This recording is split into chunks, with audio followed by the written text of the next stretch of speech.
జగన్మోహన్ రెడ్డి నిస్సిగ్గుగా 5 ఏళ్ల గమ్ము నుండి ఈ రోజు ప్రజల ముందుకు వచ్చి వివేకానంద రెడ్డి హత్య గురించి కేసు గురించి మాట్లాడడం జరుగుతోంది.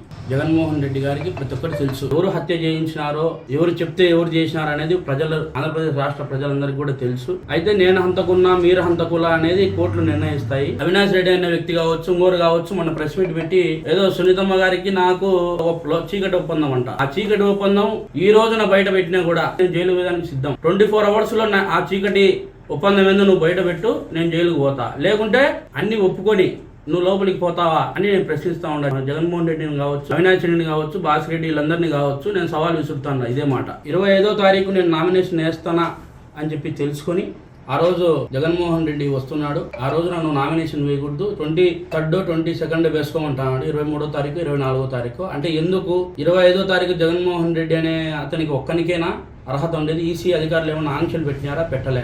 ఈ రోజు నా ఎందుకు ఆ విధంగా పోలీస్ వ్యవస్థ వ్యవహరిస్తుంది అనేది అర్థం కాని పరిస్థితి.